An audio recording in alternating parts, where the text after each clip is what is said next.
오늘 말씀은 우리 마가복음 14장 32절로부터 42절까지 말씀입니다. 함께 읽겠습니다.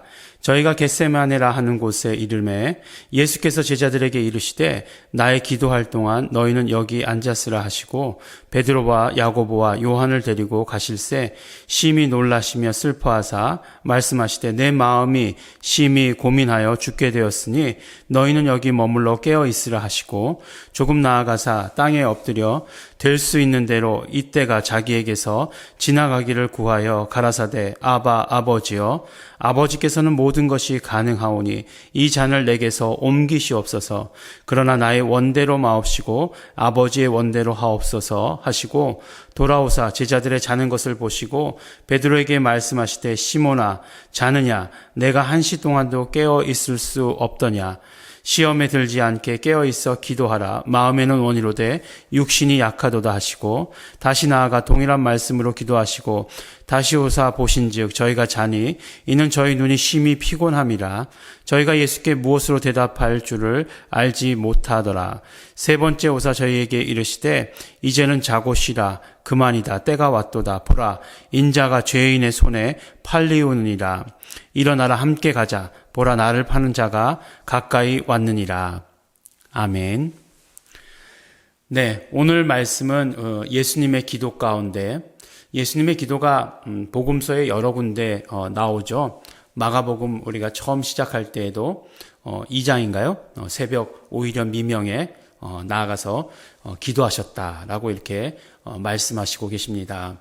아마 새벽 오히려 미명에 나가서 기도하셨다라고 하시는 예수님의 기도의 모습이 한국 교회의 새벽 기도의 그런 어떤 모습이 원형이다라고 이렇게 이야기할 수도 있을 것입니다. 또 하여간 기도 여러 번 기도하는 그런 모습이 나옵니다. 특별히 요한복음 17장에서는 예수님의 기도가 처음부터 마지막 장까지 기록되어 있는 것들을 우리가 볼 수 있죠. 그렇게 예수님의 기도는 많이 기록되어 있습니다. 그렇지만 겟세마네 동산에서 우리 오늘 장소가 겟세마네라고 말씀하셨으니까 겟세마네 동산에서 기도하신 그 기도의 내용은 우리가 조금 그동안의 기도와는 많이 다르다라고 하는 것을 우리 알게 됩니다.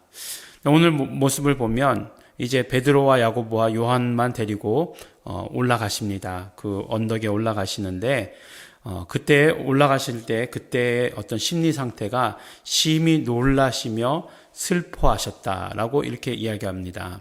세 번역의 번역으로 보면 두려워하고 괴로워하셨다라고 이렇게 번역하고 있는 것을 보게 됩니다.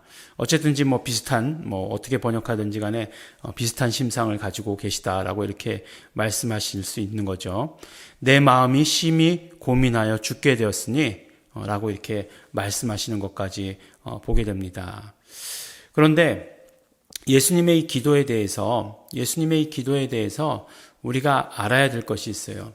그것이 무엇인가 하면 예수님의 하신 일, 예수님께서 기도하신 것들, 이런 것들을 우리 수준으로 해석해서는 안 된다라고 하는 것입니다. 우리 수준으로 해석하는 것이 무엇이냐? 그러니까 괴로움과 두려움 이런 것들이 예수님께서 정말 죽음을 앞두신 괴로움과 두려움이다. 단순히 이렇게 해석해서는 안 된다는 겁니다. 예수님의 놀람, 예수님의 괴로움, 두려움 이런 것들이 인간의 감정으로 끌어내려서 해석하면 공감은 될 수 있을 거예요. 그죠? 공감은 굉장히 많이 이루어낼 수 있을 것입니다. 정말 예수님도 죽음 앞에서는 어쩔 수 없었구나. 우리도 그렇지 뭐. 예수님 더 하셨겠지. 인간의 몸을 입고 오셨으니까 예수님 두려우셨을 거야. 인간의 몸을 입고 오셨을 때는 예수님 배고프기도 하셨으니까 두렵거나 놀라거나 하는 감정 너무나 당연한 거야. 라고 해석하면 우리에게 공감은 이루어지지만 그런데 중요한 것 한 가지 이루어지지 않는 것이 있습니다. 그것이 무엇이냐면 아버지의 뜻과는 멀어지게 된다라고 하는 그런 사실입니다. 이것을 통해서 예수님의 기도를 통해서 우리가 기도가 무엇인지도 알게 되는 것이고 또 예수님이 누구이신지도 알게 되는 것이고 또 예수님께서 하신 일이 무엇인가라고 하는 것도 우리가 이 예수님의 기도의 모습을 통해서 알게 된다라고 이렇게 말씀해 주시는 것입니다. 예수님의 기도가 응답받았나요? 네. 이렇게 기도하시잖아요. 네. 아버지여, 아버지여, 아버지께서는 모든 것이 가능하오니 이 잔을 내게서 옮기시옵소서. 네. 그런데 어떻게 됐죠? 우리가 너무나 잘 아는 대로 예수님께서 고난은 고난대로 다 당하시고, 채찍에 맞으시고, 침뱉음 당하시고, 모욕 당하시고, 그 다음에 십자가에 달려서 죽으셨어요. 이렇게 본다면 아버지여, 이 잔을 내게서 거두어 주시옵소서. 모든 것 하실 수 있지 않으십니까? 그런데 예수님께서는 그 길을 걸어가셨어요.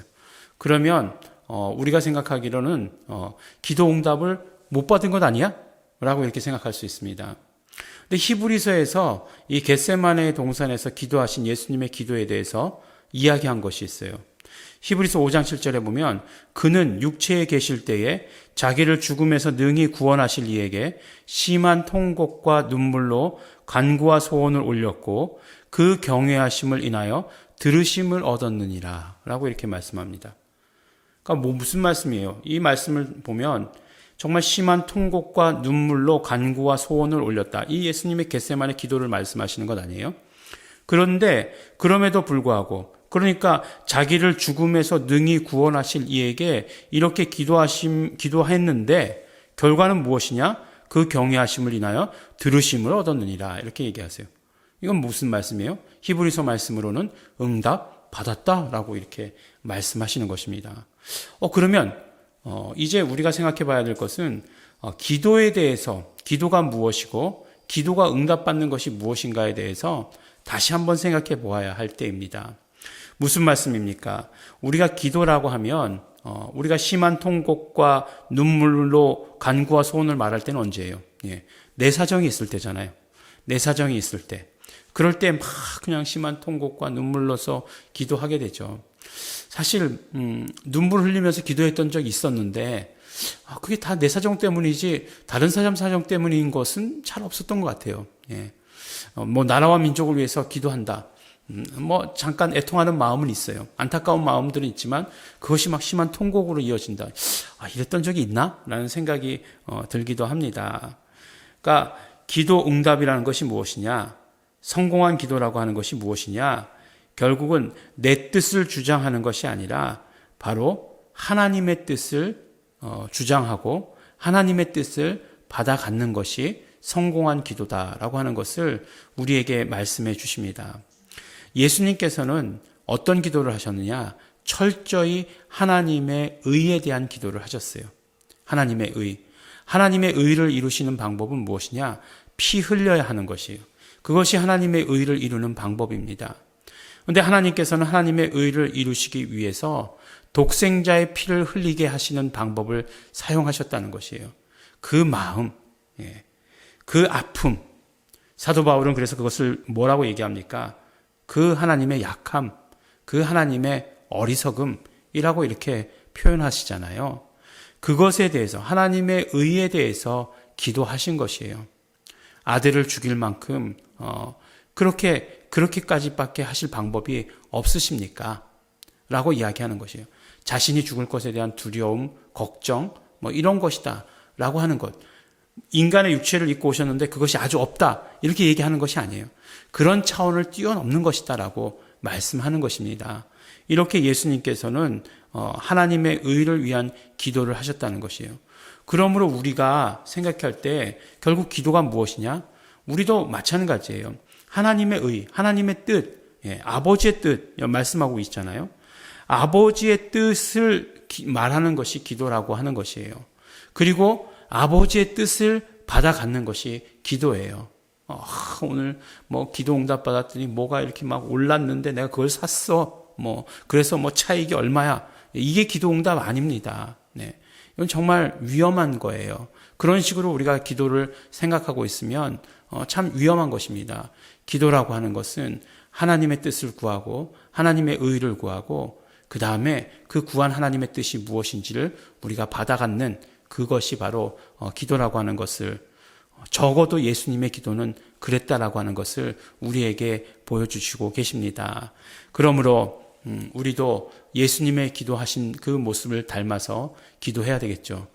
우리에게 정말 그 십자가의 고난과 같은 고난을 주실지, 아니면 또 그런 어떤 십자가에 달리는 것 같은, 십자가에 달리는 일은 없죠. 우리가 다른 사람의 죄를 위해서. 그러나 순교할 수도 있는 거죠. 그런 축복을 허락하실지 안 하실지는 모르는 일이지만, 그러나 언제나 우리가 기도할 때에는 하나님의 뜻을 구하는 기도를 해야 하는 것을 우리에게 말씀해 주시고 계십니다. 그때에, 그리고 하나님의 뜻이 무엇인가를 우리가 들을 때에 우리의 기도는 응답받았다라고 이렇게 이야기하는 것입니다. 예수님께서 제자들에게 3번이나 깨어있으라라고 얘기했었는데 제자들이 깨어있지 못했죠. 눈이 심히 피곤함이라. 그 피곤함은 눈에 다 드러나게 되어 있는 거죠. 졸고 있었던 거죠. 그러니까 예수님께서 모든 기도를 다 마치시고 오신 다음에 이제는 자고 쉬라. 그만이다. 때가 왔도다. 이렇게 말씀하시잖아요. 제자들을 향한 포기 선언이시죠. 더 이상 안 되겠다. 가자. 이렇게 얘기하시는 거죠. 근데 이제 내일 말씀에서 보게 되면 아시겠지만 예수님을 파는 자가 이제 오고 십자가의 길을 이제 걸어가시는 것. 물론 지금까지 걸어오신 길도 십자가의 길이지만 이제 그 고난, 죽으심을 향해서 나아가는 그런 모습을 우리가 보게 되는 것입니다. 예수님의 기도를 우리 인간의 수준에서 해석하시지는 마시기 바랍니다. 공감은 이루어질 수 있으나 그것을 통해서 아버지의 뜻이 무엇인지 받아가는 데에는 실패하게 됩니다. 우리가 기도할 때 그러므로 우리의 것을 가지고 하나님의 것을 하나님께 아뢰는 것이 아니라 하나님의 의를 위해서 우리가 어떻게 해야 되는지, 하나님께서 그것에 대해서 어떻게 말씀하시는지를 기도해야 하는 것입니다. 너무 수준이 높나요? 그러나 우리 한 번 한 번 매번 기도할 때마다 하나님의 뜻이 무엇인지에 대해서 관심을 기울여야 합니다. 조심해야 될 것은요, 이렇게 말씀드리고 나서 꼭 마지막에 한 사족을 더 달자면, 마음 깊숙한 곳에 있는 내 생각이 하나님의 뜻은 아닙니다. 그것 분명히 잘 구별할 수 있어야 합니다.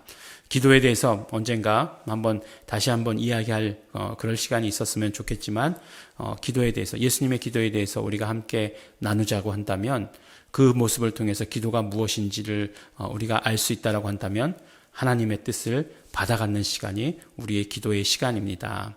그러므로 우리 기도하실 때 오늘 우리에게 향하신, 또 우리 지금 이 상황을 향하신 하나님의 뜻이 무엇인지 우리 알고 기도하기 원합니다.